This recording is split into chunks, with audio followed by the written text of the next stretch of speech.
ایرانی بندرگاہوں کی امریکی ناکہ بندی ختم نہ کرنے پر پاسداران انقلاب نے آبنائے ہرمز پھر سے بند کر دی ہے۔ ایک بیان میں پاسداران انقلاب نے کہا ہے کہ امریکہ ایرانی بندرگاہوں کی نام نہاد ناکہ بندی کے ذریعے بحری قزاقی کر رہا ہے۔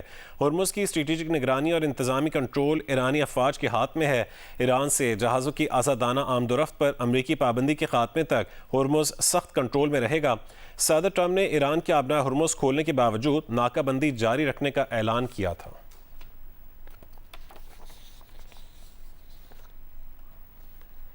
یہاں آپ کو بتائیں کہ ایران کے نائب وزیر خارجہ کا کہنا ہے کہ امریکہ کی جانب سے ایرانی بندرگاہوں کی ناکہ بندی غیر قانونی ہے۔ ایران کا دفاع پورے خطے کے لیے ہے۔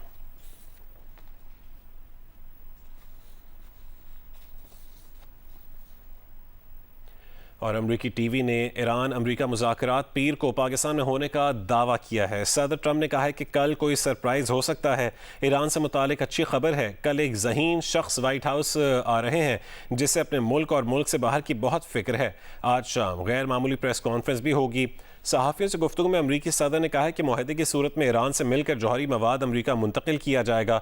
ایران سے معاہدہ نہیں ہوا تو ایرانی بندرگاہوں پر پابندی برقرار رہے گی۔ We had some pretty good news 20 minutes ago, but it seems to be going very well in the Middle East with Iran. So we're going to be knowing very shortly. But we're talking over. I expect things to go well. Many of these things have been negotiated and agreed to. The main thing is that Iran will not have a nuclear weapon. You cannot let Iran have a nuclear weapon. We have something tomorrow, and it's a little bit of a surprise. I think it's a very positive thing, something I feel strongly about. Somebody's coming to the White House who's very good, very smart, very caring, a person that cares a lot about the country and beyond. We've been pushed around by Iran for 47 years, but not anymore. If we sign the agreement, then I can give you time somewhere after the signing of the agreement. And we'll go in with Iran. We'll go in with Iran and we will take it together and we will bring it back, 100% of it, back to the United States. کہ ایران کے نائب وزیر خارجہ کا کہنا ہے کہ امریکہ کی جانب سے ایرانی بندرگاہوں کی ناکہ بندی غیر قانونی ہے۔ ایران کا دفاع پورے خطے کے لیے ہے۔ ٹرمپ نے کہا ہے کہ بدھ تک معاہدہ نہیں ہوا تو فوجی کارروائی کی طرف جائیں گے۔ ٹرمپ نے ایک ہی بیان میں دو متضاد باتیں کی ہیں۔ ٹرمپ کی اس بات کا کیا مطلب ہے کہ امریکی عوام فیصلہ کریں گے؟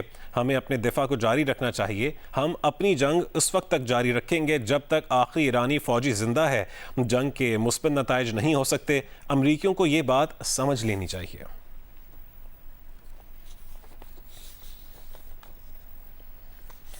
ایمنسٹی انٹرنیشنل کی اسرائیل سے تجارتی معاہدے کے معطل کے لیے پوری یورپی قیادت پر دباؤ ڈالنے کی اپیل۔ کہا کہ 21 اپریل یورپی یونین اور اسرائیل تجارتی معاہدے کا فیصلہ کن لمحہ ہو سکتا ہے۔ برسلز میں عالمی اتحاد برائے دو ریاستی حل پر عمل درآمد کا اجلاس ہوگا۔ اجلاس میں جرمن صدر اور اٹلی کی وزیر اعظم کا کلیدی کردار ہوگا۔ یورپی یونین جرمن صدر اور اطالوی وزیر اعظم کو ای میل کر کے معاہدے کی معطلی کا مطالبہ کریں کہ وہ اسرائیل کی نسل کشی، غیر قانونی قبضے اور نسل پرستی کو گرین سگنل دینا بند کریں۔ اور ایران نے تہران کے امام خمینی ایئرپورٹ سمیت 6 ایئرپورٹس کھول دیے ہیں۔ ایرانی میڈیا کے مطابق مشہد، بیرجند، گورگن اور زاہدان کے ایئرپورٹس بھی کھلنے والے 6 ایئرپورٹس میں شامل ہیں۔ ایران میں فضائی حدود بھی جزوی طور پر کھول دی گئی ہے۔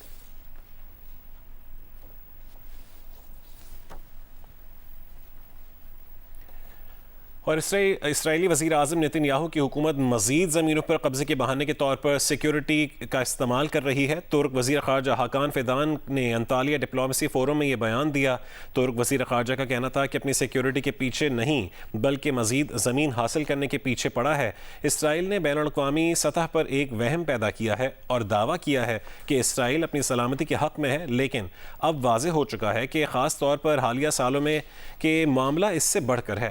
حاکان فیدان کا مزید کہنا تھا کہ فلسطین، غزہ، مغربی کنارے، مشرقی یروشلم اور اب لبنان اور شام، یہ خطے میں مسلسل قبضہ اور توسیع پسندی ہے، اس کو اب رکنا چاہیے۔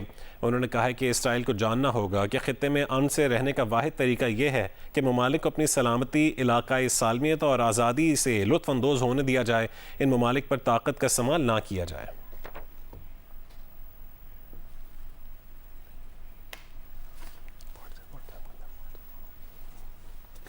اسرائیلی وزیر اعظم نیتن یاہو کی حکومت مزید زمینوں پر قبضے کے بہانے کے طور پر سیکیورٹی کا استعمال کر رہی ہے۔ ترک وزیر خارجہ حاکان فیدان نے انطالیہ ڈپلومیسی فورم میں یہ بیان دیا ہے اور کہا ہے کہ اپنی سیکیورٹی کے پیچھے نہیں بلکہ مزید زمین حاصل کرنے کے پیچھے پڑا ہے۔ اسرائیل نے بین الاقوامی سطح پر ایک وہم پیدا کیا ہے اور دعویٰ کیا ہے کہ اسرائیل اپنی سلامتی کے حق میں ہے۔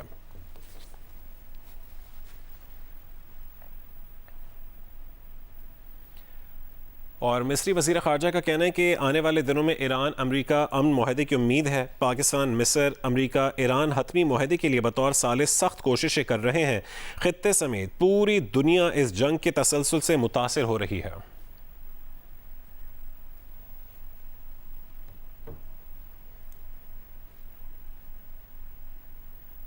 وزیر مملکت خزانہ بلال اظہرقیانی اس وقت کراچی میں نیوز کانفرنس کر رہے ہیں۔ ہم سب کے ساتھ مل کے انشاءاللہ مشاورت سے کوشش کرتے رہیں گے کہ درجہ بدرجہ ایک ایک کر کے مسائل کا حل بھی کریں اور بہتری بھی لاتے رہیں گی۔ تو میں بالخصوص باقی سب ساتھیوں کے ساتھ تو ابھی بات چیت رہے گی، مگر میں میڈیا کا بالخصوص شکریہ ادا کرنا چاہوں گا۔ چند سوال بے شک کر لیجئے، اس کے بعد میں گزارش کروں گا کہ ہم پھر آگے میٹنگ کا جو مرحلہ ہے اگلا، وہ پھر ہم بزنس کمیونٹی کے ساتھ یہاں پہ بات چیت کر سکیں۔ جی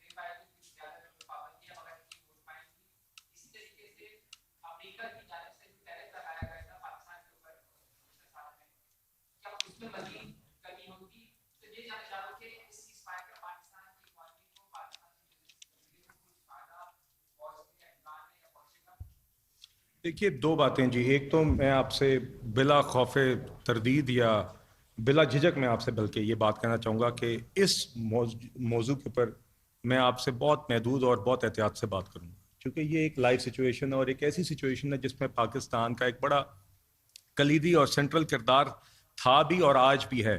اس کی تفصیلات مجھے آپ کو بتانے کے لیے کی ضرورت نہیں، آپ کے سامنے آپ نے دیکھا، چاہے وہ پرائم منسٹر صاحب کا بھی کامیاب دورہ تھا جس میں وہ دیگر ممالک میں گئے، چاہے وہ فیلڈ مارشل کا دورہ تھا، آپ کے سامنے ہیں جو چیزیں ہیں، میں اس کی تفصیل میں نہیں جانا چاہتا۔ میں صرف اتنا کہنا چاہتا ہوں کہ یقیناً ہماری حکومت کی یہ کوشش ہے کہ صرف ابھی نہیں، پچھلے سال جب ہم پر ایک جنگ مسلط کی گئی، جس جنگ میں پاکستان سرخرو ہوا، جو جنگ پاکستان چاہتا نہیں تھا، مگر جب ہم پر مسلط ہوئی تو پاکستان نے وہ جنگ لڑی بھی، پاکستان وہ جنگ جیتا بھی۔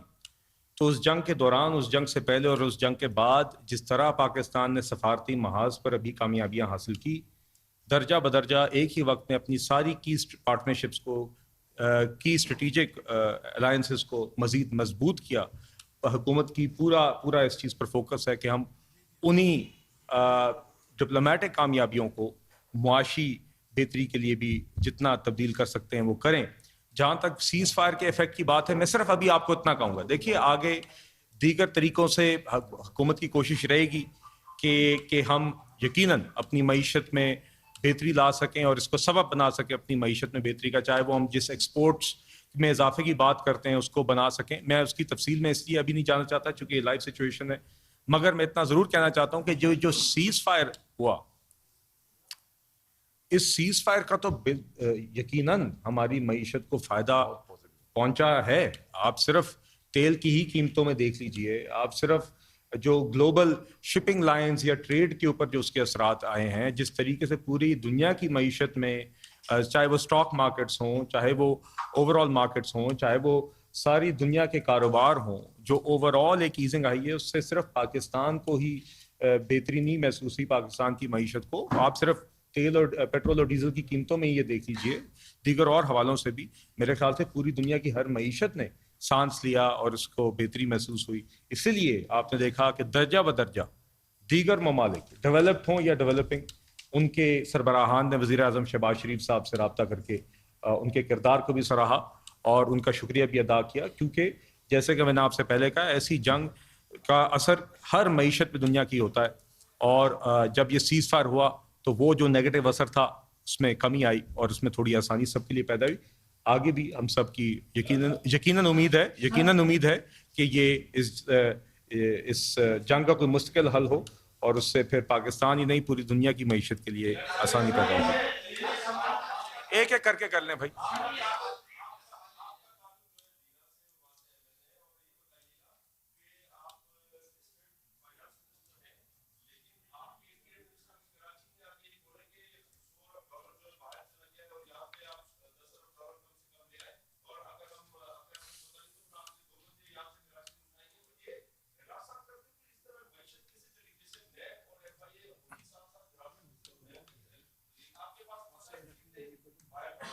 دیکھیے جی سر ایک کر کے کر لیجئے بھائی گزارش. دیکھیے بات یہ جی ہم بزنس کمیونٹی کے ساتھ ہی یقیناً ہماری معیشت کا کافی حصہ انڈاکیومنٹڈ ہے. بہت سارے لوگوں کے ڈاکیومنٹڈ اور انڈاکیومنٹڈ آپ کہہ لیں ویلتھ بھی ملک سے باہر ہے. یہ ایک حقیقت ہے جو کسی سے ڈھکی چھپی نہیں ہے. تو ہم چاہتے ہیں یقیناً اب آپ روشن ڈیجیٹل اکاؤنٹ دیکھ لیجئے. میرے خیال سے وہ ایک اچھا ایک انسٹرومنٹ ہے جس کے اندر بیرون مقیم پاکستانیوں نے اپنے اور اس میں ہم حکومت کہتی رہی ہے کہ آپ اپنے پیسے وہاں پر ڈپازٹ کریں اور ایک ایسی رقم ہے جو کہ کسی بھی ٹائم ریپیٹریٹ بھی ہو سکتی ہے مگر اس کے ذریعے آپ ایک سیف طریقے سے پاکستان میں سٹاکس میں انویسٹ کر سکتے ہیں, پاکستان کے سرٹیفکیٹس میں انویسٹ کر سکتے ہیں, پاکستان کی ریئل اسٹیٹ میں انویسٹ کر سکتے ہیں. اور اس پروڈکٹ پر ایک مثال دے رہا ہوں آپ کو, روشن ڈیجیٹل اکاؤنٹ پر کافی بیرون مقیم پاکستانیوں نے اعتماد کیا.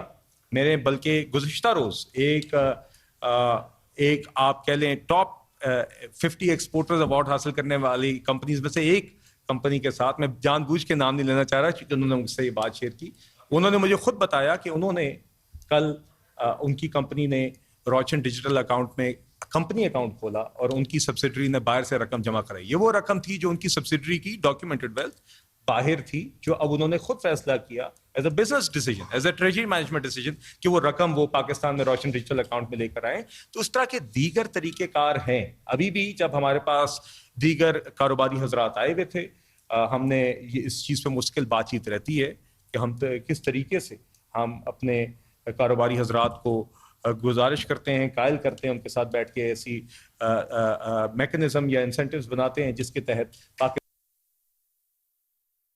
سکے, کیونکہ آپ جانتے ہیں کہ ہمارے لیے ایک ڈالر زر مبادلہ کے ذخائر کا قیمتی ہے. تو یقیناً ہم اس میں ساری کوششیں جاری رکھیں گے. دیکھیے باقی بات یہ جی کہ میں ان ایکسپورٹر ایوارڈز کا پھر سے آپ سے ذکر کروں گا. وزیر اعظم شہباز شریف صاحب نے وہاں پہ بڑے واضح طور پہ کہا تھا کہ دیکھیے جی ہمارے لیے جو کاروباری حضرات ہیں, بالخصوص جو ایکسپورٹرز ہیں, یہ ہمارے سروں کا تاج ہے.